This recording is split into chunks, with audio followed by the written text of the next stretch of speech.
Well, hello there, and welcome to the Cory Doctorow podcast. If you've been paying attention for the last week, you'll have noticed that my big news is that I finally released the With a Little Help self-published DIY short story collection. I'm actually racing to do this podcast in time to talk to Thomas Gideon from the Command Line podcast about it. And I'm going to start rolling some of the With a Little Help podcast files into this feed, so you'll be able to check them out as well.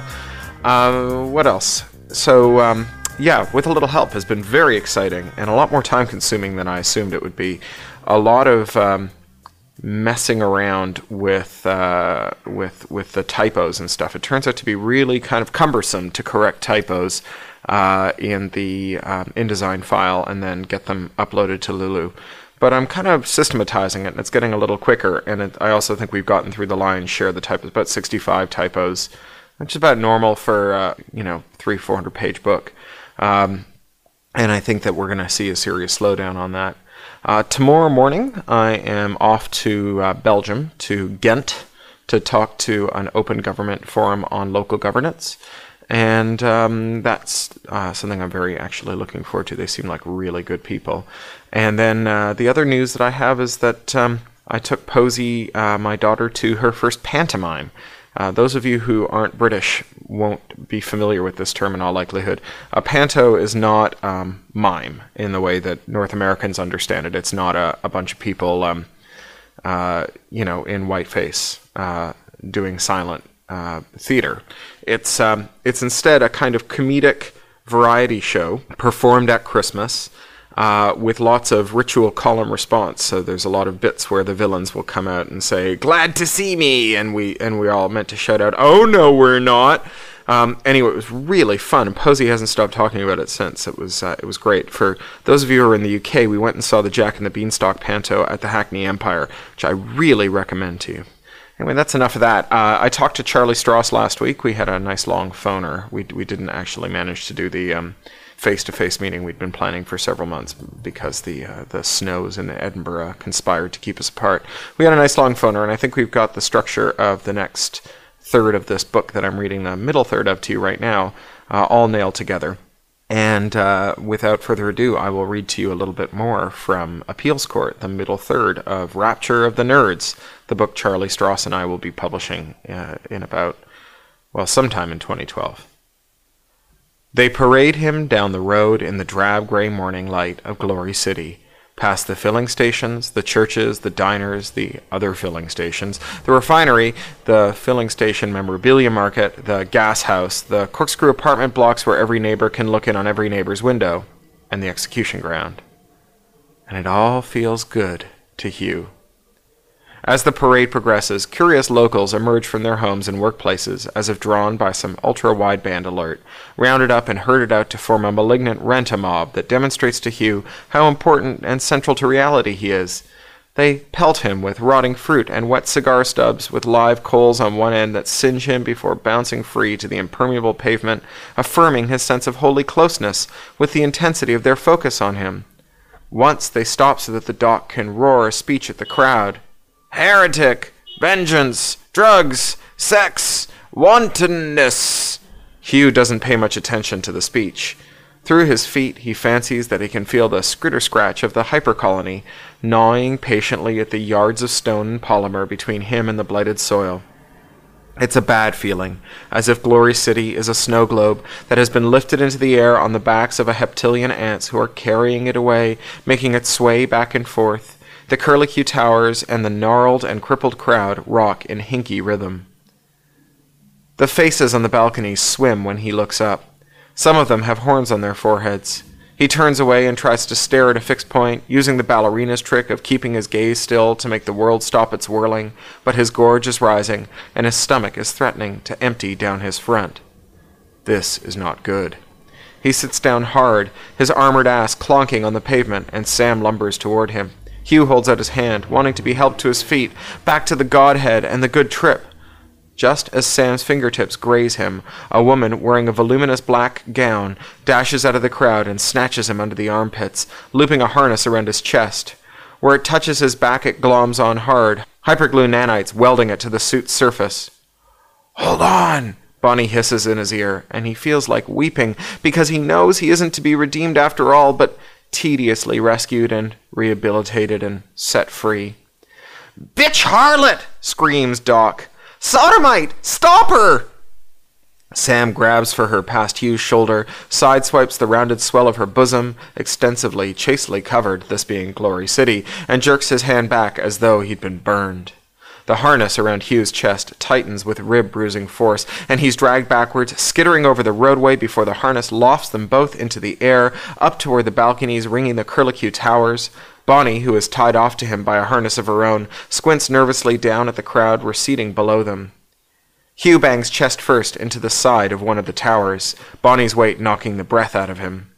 They dangle together, twirling in the breeze like a giant booger, as strong hands hoist them bodily up and over a balcony, then inside, adding insult to injury in the form of an atomic wedgie.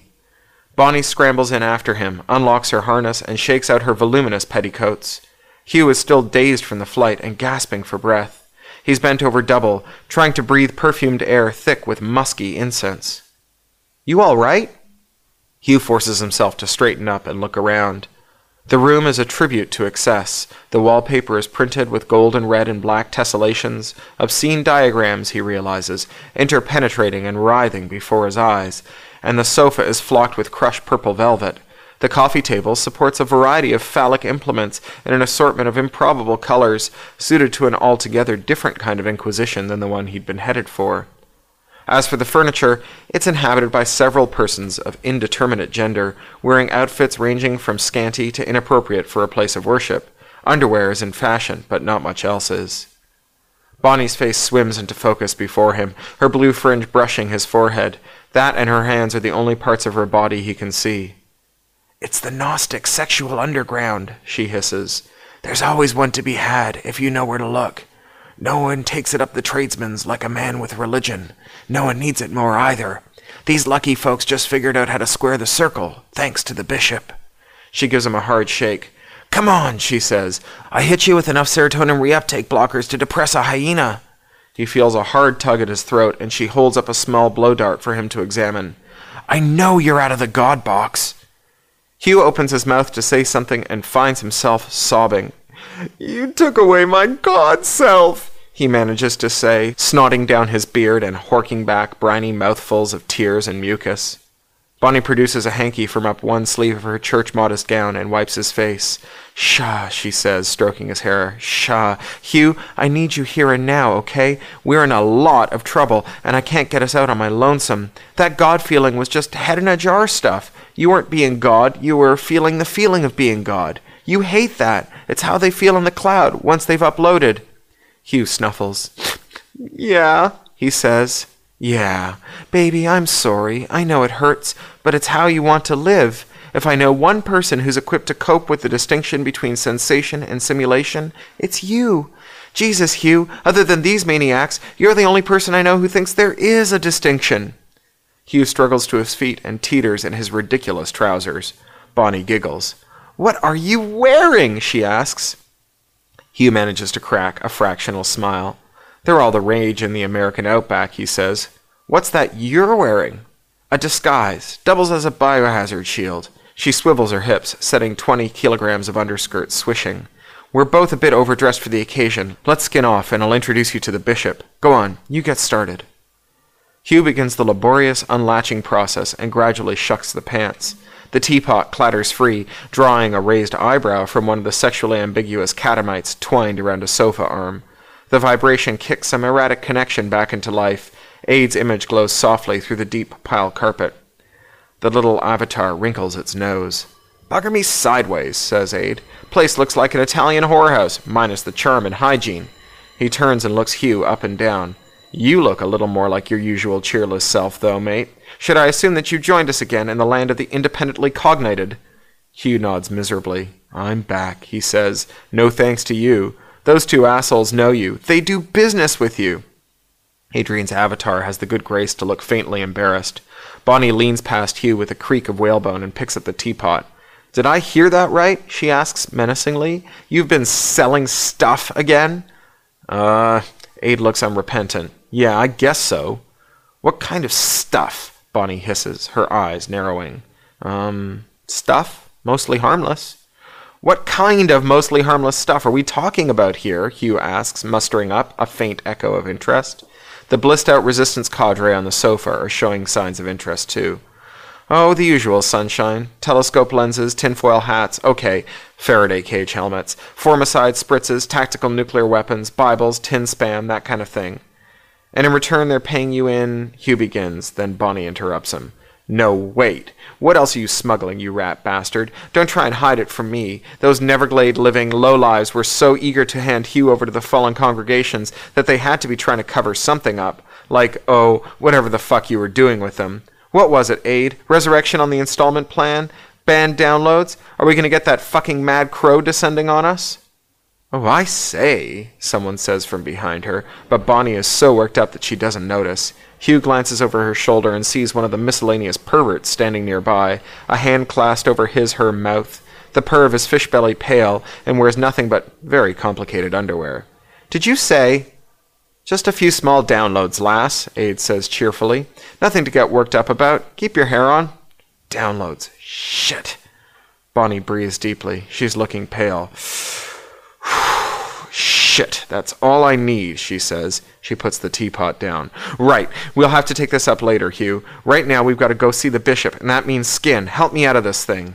Hugh fumbles for a while with the complex catches and clasps on her dress, fuzzily aware that he's standing very close to her, and he's not wearing any trousers. As she steps out of her costume, she grabs him around the waist, squeezes him tight, and kisses him fiercely on the mouth. She's nervous, vibrating like a live wire, and something squirms around in his throat, wanting to comfort her. Why do we have to be naked? He asks when she surfaces for air. Who is this bishop, anyway? The bishop runs the First Church of the Teledildonic. It's a dissident, lives in a baptismal pond, says we've got it all wrong and time is flowing in reverse. We've passed the Tower of Babel, that's the cloud, and the flood, warming, and now we're getting ready to move back into the Garden of Eden, so we'd better stop wearing clothes and start fucking like bunnies. But... Hugh can feel his brain trying to twist out through his ears as he tries to accommodate this deviant theology with what he knows about the fallen Baptist congregations. What's that got to do with anything? With these folks? I say, hold it right there, partner, says the pale perv, running drowned-looking hands through her long green hair. The effect would be almost sexy if not for the medium-sized pot belly and the black rubber hedgehog apparatus that conceals her crotch, studded with silvery transducers. You've got it all wrong. She waves a finger at Bonnie. This isn't the Garden of Eden. It's the Garden of the Son of God, after the rapture. The 144,000 saved souls living in paradise on earth, free from sin. What's that, then? Asks Hugh, rudely prodding in the direction of the strap-on. The perv draws itself up into a haughty meter 50. I'll have you know that this is the finest model chastity phallus money can buy, he says, voice cracking and descending an octave. It's got all the necessary inputs of the real thing, wired right into my spine, but because the little feller himself is actually tucked behind it, there's no actual genital contact. No skin, no sin. He fondles the thing happily and shudders. Another of the prosthetically enhanced worshippers is sitting up on the sofa behind him and showing signs of interest. Hugh backs away slowly. Get me out of here, he mouths at Bonnie. She nods, then reaches out and strokes the perv's pristine love machine. Now! Bonnie leads him around the perv, who doubles over in ecstasy at her touch, towards a pair of pornographically decorated hardwood doors at the rear of the room. Bonnie takes a deep breath. Wish I could stay, she calls to the 3 or 4 temple whores on the bed. But we've got to see their grace. It's urgent. If I were you, I'd get to a safe house before the gendarmes arrive. Give 'em our love, one of the omnisexuals calls behind them. They board a lift that runs sideways, down, up, then sideways again, through a route that sends Hugh's inner ear on a loop-de-loop. They emerge into a hallway that's carpeted with greasy-feeling tentacles that twine sensuously around his toes, and the walls have the sheen of waxed and oiled skin. The whole thing has a smell of Doritos and musk. Bonnie hands him the sack with her clothes and his ruined underpants and the teapot and pushes him ahead of her, squeezing his ass affectionately as they go. The bishop is 3 meters high, 10-limbed, with 18 complete sets of assorted genitals, 14 breasts, 4 tongues, and is impossibly hideous to contemplate. Bonnie ushers him into its presence after dickering with a pair of disturbingly toothless ministers who bar the high door. Your Grace, she says, as they step into its eucalyptus-fumed inner chamber. My dear child, it says, with one of its mouths, it warms our heart to see you again. It has a voice like a teenaged boy, high and uncertain. And your companion, you are both as lovely as the day he made you. One of its hands slithers free of the tangle and extends before them. Bonnie bends down and kisses the ring painted on the third finger, then elbows Hugh, who kneels tentatively and takes the proffered digit, which is warm and moist and pulses disturbingly. Your Grace, he says. Be not afraid of us, child, the bishop says.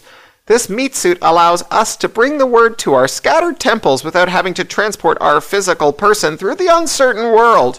One day, all of us will be liberated by these meat suits, free to explore our flesh in many bodies all at once. You're uploaded? Hugh says, drawing his hand back quickly and shuffling back on his knees. The bishop snorts a laugh with its rightmost face. No, child, no, merely telepresent. Uploading is the mortification of the flesh. This is its celebration. Your Grace, Bonnie says, peering up at it through her fringe with her eyes seductively wide. It has been an honor and privilege to serve you in my time here in Glory City. I found my counseling duties to be very rewarding. The gender reassignees here face unique challenges, and it's wonderful to be able to help them. Yes, the bishop said, crouching down, and we've appreciated it very much, but we sense that you are here to ask some favor of us now, and we wish you'd get on with it so that we could concentrate on the savage rogering we're getting in one of our bodies. It's complicated, Bonnie said. This guy here is on the run. He was headed for the Auto da Fe when I rescued him. This is the one? The bishop said, putting one delicate feminine hand behind his head and pulling him closer to its big golden eyes. The two who brought you to Glory City are not known for their extreme piety, it says. So why do you suppose they brought you here rather than simply, eating you or using you for spare parts? Hugh keeps himself from shying back with an effort of will. I don't know, he says. Bonnie crowds into another one of the bishop's faces. Deep within him, Hugh feels the shiver of golden light, the God feeling. I think my downers are wearing off. They tasked him, so I hit him with some depressants, Bonnie said. Feels good, Hugh says. It does, doesn't it? I favor 3 or 4 hours on the task myself, twice a week. Does wonders for the faith, but I suppose we best keep your ecstasy under control for now. Phillida, it calls, clapping 2 of its hands together, bringing another one of the ministers running. It twines an arm between the guardian's legs and murmurs, Bring us a freethinker's cap, will you? The minister's toothless maw gapes open in ecstasy. Then it scurries off quickly, returning with a mesh balaclava that the bishop fits to Hugh's head, lining up the eye and mouth holes. Hugh's golden glow recedes. It's a Faraday cage with some noise cancellation built in to reverse any of the mind control rays that do get through, the bishop says. How did you come to be on the American continent anyway? It started when I ate some god vomit and smuggled it out of a patent court, Hugh says. The bishop's golden eyes widen. Judge Rosa Giuliani's court in Libya last week? You are carrying the ambassador? The very same, Hugh says, obscurely pleased at this notoriety. It wasn't my idea, believe me. Anyway, the smuggler we know, Adrian, he sent me here, said that this was the safest place to hide out. Bonnie breaks in. But now we come to find out that he's been dealing with the 2 who tasked Hugh. Sam and the doc, Hugh says. I know of them, the bishop says. Selling them bootleg downloads from the cloud. Ah, the bishop says. Excuse us a moment. It arches its back and screams out a long, orgasmic wail. One of our other meat suits is being ministered to, it says, and we need to have a bit of a shout. We're pleased to know this. It explains certain pseudo-nuclear events in the outback that we've had word of. The doc must be retailing anti-ant technology to the other hillbillies. Bonnie shuddered. That's just for openers, I'm sure. Fuck knows what else Ada's sold those nut jobs. Just some downloads, he said, Hugh mumbles. Fuck it, what did he mean by that? You can download anything. I know I did. Downloads could be either good or bad, the bishop muses aloud, rubbing 2 disturbingly rugose limbs together slowly.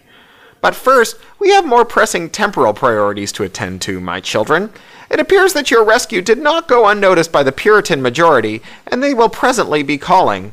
Moreover, this would explain a request for a flight plan and landing clearance at the airport acknowledged 4 hours ago.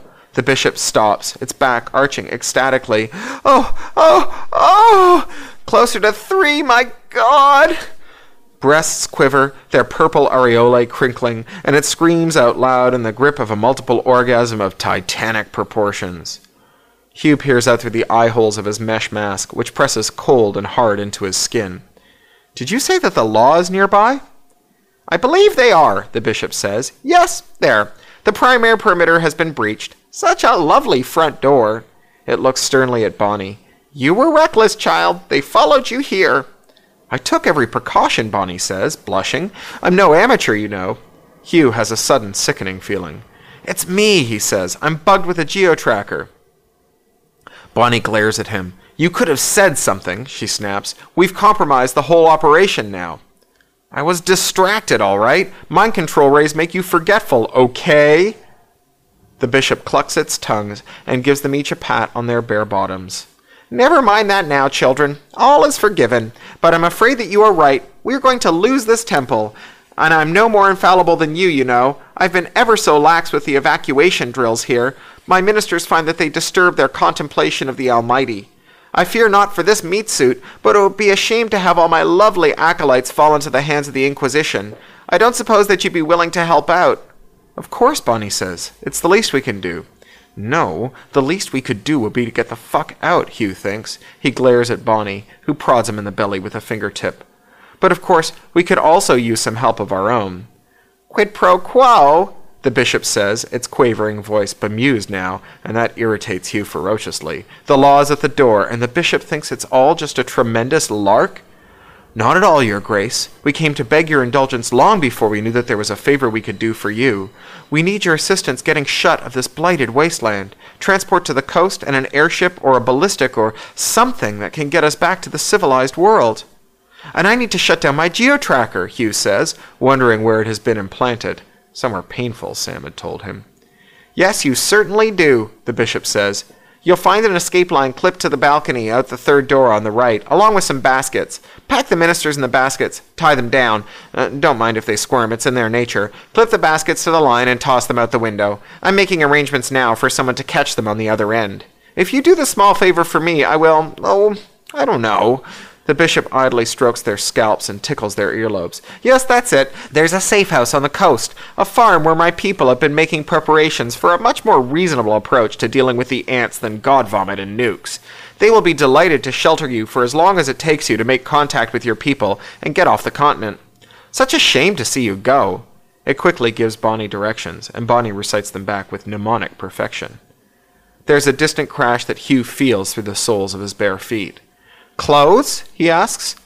Oh yes, I suppose by all means if you must, the bishop says. Cloakroom's behind the last door on the right, a lost and found for supplicants who've left a little something behind in their blissful state as they left our place of worship.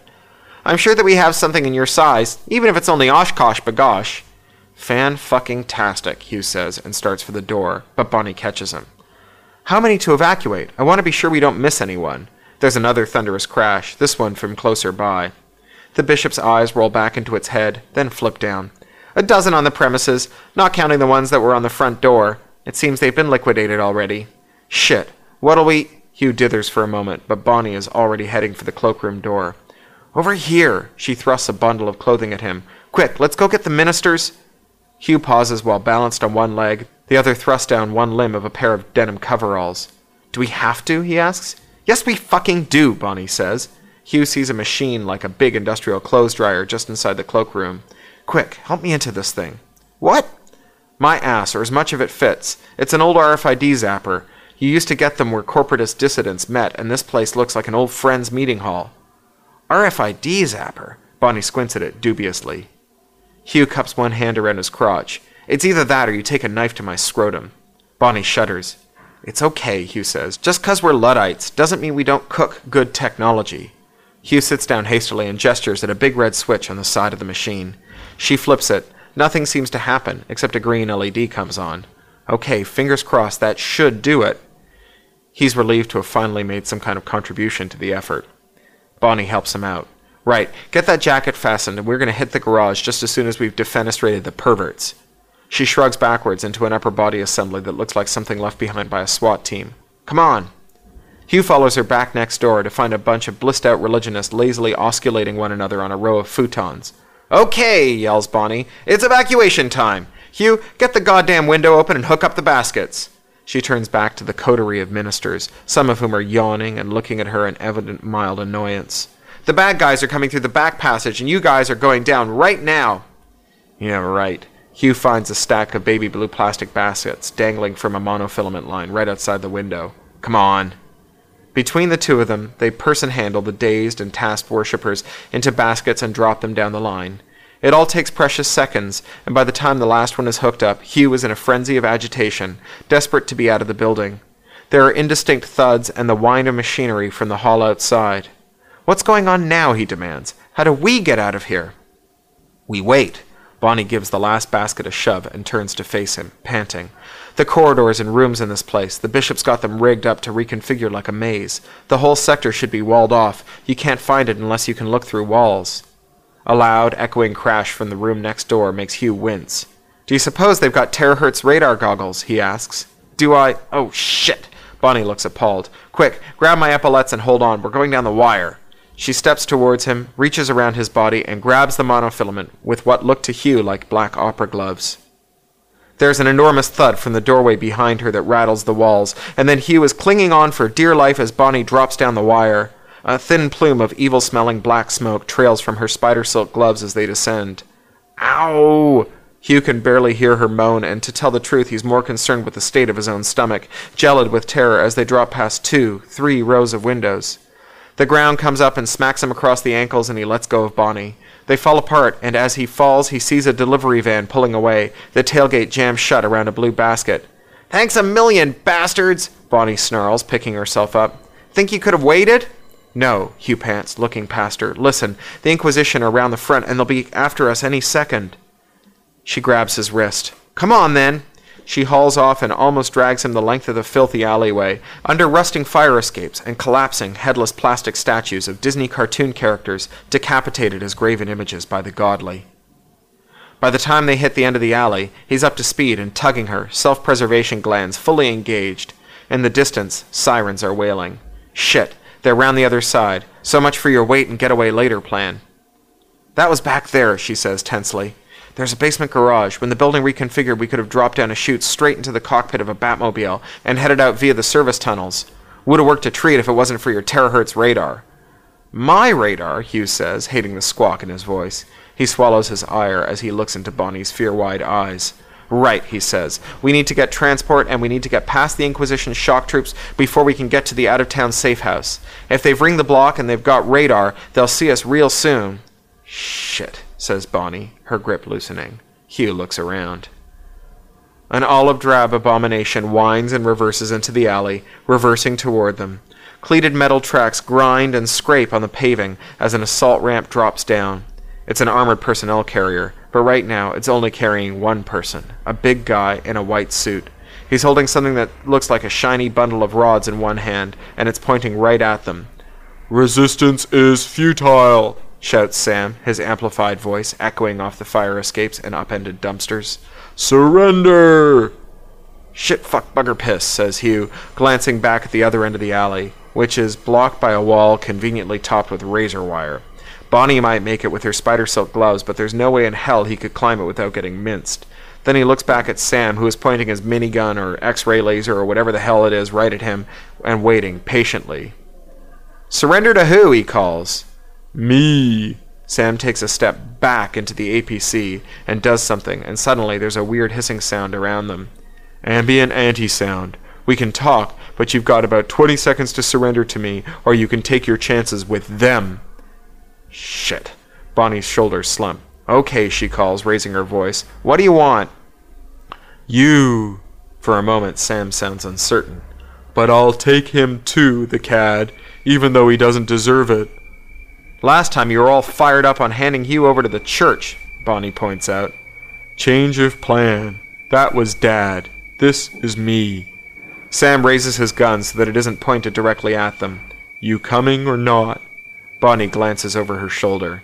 Yeah, she says, stepping forward. She pauses. You coming? She asks Hugh. I don't trust him, Hugh says. You like the Inquisition better? Bonnie asks and walks up the ramp. Sam backs away and motions her to sit on a bench, then throws her something that looks like a thick bandana. Wrap this round your wrist and that grab rail. Tight. It'll set in about 10 seconds. Then he glances back at Hugh. 10 seconds. Shit. Hugh walks forward, sits down opposite Bonnie. Sam throws him a restraint band, motions with the gun. Fuck it. Tie me up, why don't you? The assault ramp creaks and whines loudly as it grinds up and locks shut. Sam backs all the way into the driver's compartment, then slams the sliding door shut on them. The APC lurches and then begins to inch forward out of the alleyway. Over the whine of the electric motors, he can hear Sam talking on the radio. No sign of suspects. Did you get the van? I suspect that's how they got away. What's going on? Hugh mouths at Bonnie. She shrugs and looks back at him. Then there's another lurch, and the APC accelerates, turns a corner into open road, and Sam opens up the throttle, at which point speech becomes redundant.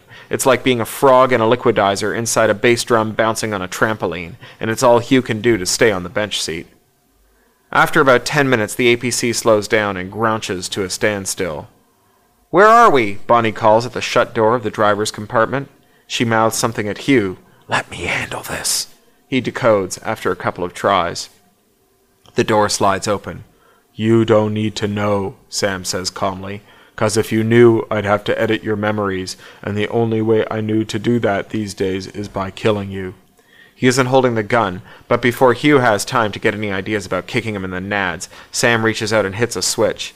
The grab rail Hugh and Bonnie are tied to rises toward the ceiling, dragging them upright. It's not like the old days, he says. We really knew how to mess with our heads then. Why did you take us? Hugh wheezes after he finds his footing.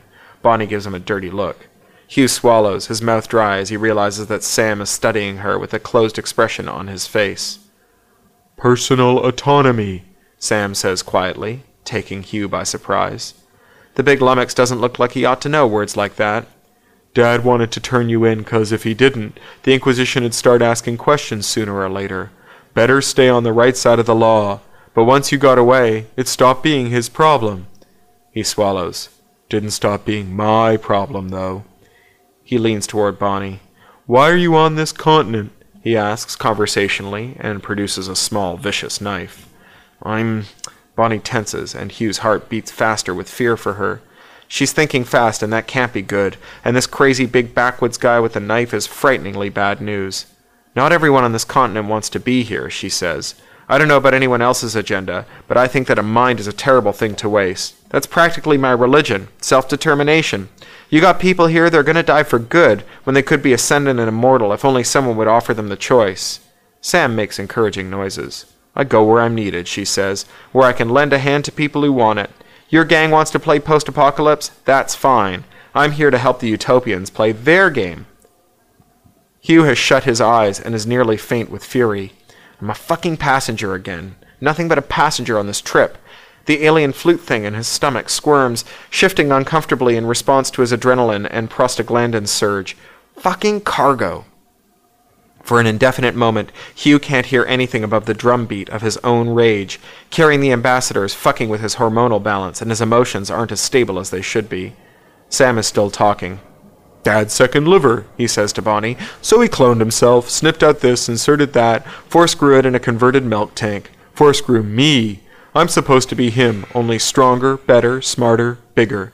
Kept me in the tank for 2 years, plugged in through the Cortex speed learning off the interweb net, then hauled me out, handed me a scalpel, painted a line on his abdomen, and said, cut here. The liver was a clone too, so I figured I ought to do like he said, less than I wanted to end up next on the spare parts rota. Wow, Bonnie sounds fascinated. So you're a designer Ubermensch? Guess so, Sam says slowly and a trifle bashfully. After I got the new liver fitted, Dad kept me around to help out in the lab. Never asked me what I wanted, just set me to work. He's Asperger's. Me, I'm just poorly socialized, with a recursive introspective agnosia and a deficient situational relationship model. That's what the diagnostic expert systems tell me anyway. You're saying you've never been socialized? Bonnie leans her head toward him. You just hatched, like fully formed from a tank? Yeah, Sam says, and waits. That's so sad, Bonnie replies. Did your dad mistreat you? Oh, mercy, no. He just ignores. Well, he's Dad. Never pays much attention to me. He's too busy looking for the alien space bats and trying not to get the bishop mad at him." "Is that why you were taking Hugh into town?" asks Bonnie. "Huh, yeah, I guess so." Sam chuckles humorlessly. "Anything that comes down in the swamp, you betcha they see it on radar. You came down in Dad's patch, pretty soon they'll come by and see why he hasn't turned you in. So you can't really blame him, putting on the holy roller head and riding into town to hand over the geek." "That's okay," Bonnie says calmly, as Sam shows some tension. "I understand." "It's just a regular game theoretical transaction, you see," Sam asks, his voice rising in a near whine. "He has to do it. He has to tit for tat with the church or they'll roll him over. Besides, the geek doesn't know anything. The shipment—" "Hush!" Bonnie winks at the big guy. "Actually, your dad was wrong. The shipment requires a living host for communion." "Oh," Sam's eyebrows rise. "Then it's a good thing you rescued him, I guess." He looks wistful. "If and I trust you. I don't know much about people." "That's all right," Bonnie says. "I'm not your enemy. I don't hate you for picking us up. You don't need to shut us up." She looks up at where her wrists are trussed to the grab rail. "Let my hands free." Sam listens to some kind of internal voice, then he raises the knife and slices away at Bonnie's bonds. Hugh tenses as she slumps down, then drapes herself across Sam's muscular shoulder. "What do you want?" Sam asks. Bonnie cups his chin tenderly. "We all want the same thing," she says. Sam shrinks back from his touch. "Pshaw," she says. "You're very handsome, Sam." He squirms. Hugh squirms too. "Bonnie," he says, a warning. Sam twists to stare at him, and Hugh sees there's something wild breaking loose behind his eyes. "Come on," Bonnie says. "Over here." She takes his hand and leads him toward the driver's cab of the APC. "Come with Mama." Hugh is revolted by the sight of Sam, docilely moving past him, nimble on big dinner-plate feet, hand enfolding Bonnie's, eyes down. He feels a sear of jealousy, and only Bonnie's sidelong glare silences him. After the hatch thumps shut, Hugh strains to overhear the murmured conversation from behind it, but all he can make out is thumps and grunts, and then, weirdly, a loud sob. "Oh, Daddy, why?"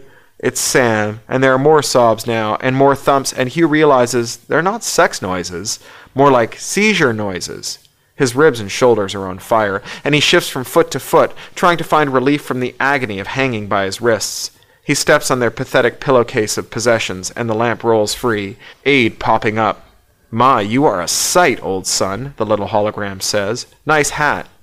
"Helps me think," Hugh says, around the copper mesh of the balaclava. "It wouldn't have hurt to have a couple of these on the Zepp, Aid." "Live and learn," the hologram says. "Next time." It cocks its head and listens to the sobbing. "What's that all about, then?" Hugh shrugs as best as he can, then gasps at the chorus of muscle spasms this evinces from his upper body. "I thought Bonnie might be having a shag, but now I'm not sure. I think she may be conducting a therapy session." "Saving the world as per usual," Aid says. "So many virtues that girl has. Doctrinaire ideologues like her are the backbone of the movement, I tell you. Who's she converting to pervtopic disestablishmentarianist personal politics, then?" "One of your trading partners," Hugh says. "Sam. Turns out he's the Doc's son. Clone. I expect you knew that, though." "Sam? Brick shithouse Sam?" There's a distant roaring sob and another crash. "Who'd have thought he had it in him?" "Whose side are you on, Aid? What have you been selling these bastards? I expect I'll be dead by dusk. You can tell me." "I told you, but you didn't listen. There is no conspiracy. The movement is an emergent phenomenon. It's complexity theory, not ideology. The Cloud wants to instantiate an ambassador, and events conspire to find a suitable host and get some god vomit down his throat." Aid nods at him. "Now the Cloud wants the ambassador to commune with something on the American continent, and there you are. How do I know the Cloud wants this? Because you are there, on the American continent. QED. Maybe it wants to buy Manhattan for some beads. Maybe it wants to say hello to the ants. Maybe it wants to be sure that meat suits really are as banal and horrible as it remembers." "No ideology," Hugh says, as another sob rattles the walls. "I think Bonnie might disagree with you." "Oh, she might," Aid says cheerfully, "but in the end, she knows it as well as I do.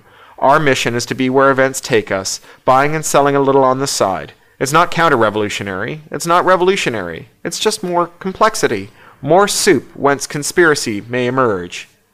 "That's all conveniently fatalist," Hugh says. Imagine, Aide says snottily, a technophobe lecturing me about fatalism. The sobs have stopped, and now they hear the thunder of approaching footfalls. Bonnie comes through the door as Aide winks out of existence, trailing Sam behind her. She takes both of his hands and stands on tiptoe to kiss him on the tip of his squashed nose. You're very beautiful, Sam, she says, and your feelings are completely normal. You tell the bishop I told you to go see it. They'll help you out. Sam's eyes are red and his chin is slick with gob. He wipes his face on his checkered flannel shirt tails. I love you, Bonnie, he says, his voice thick with tears. I love you too, Sam, she says. She reaches into his pocket, takes out his knife, opens it, and cuts Hugh down. We're going now, but I'll never forget you. If you ever decide to come to Europe, you know how to find me. Hugh nearly keels over as his arms flap bloodlessly down to slap at his sides, but manages to stay upright as Sam thuds over to the ramp controls and sets the gangway to lowering. Come on, Hugh, she says, picking up their pillowcase. We've got to get to the coast. Court is in session! Screams a familiar voice as the ramp scrapes the rubberized tarmac.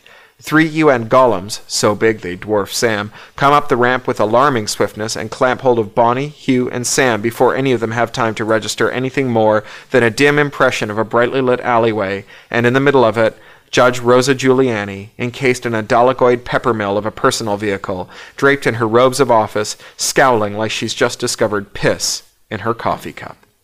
Talk to you next week.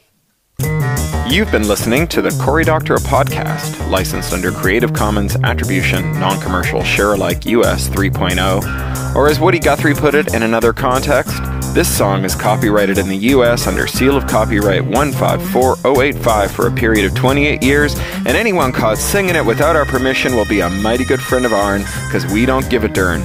Publish it, write it, sing it, swing to it, yodel it, we wrote it, that's all we wanted to do. Many thanks to John Taylor Williams for mastering.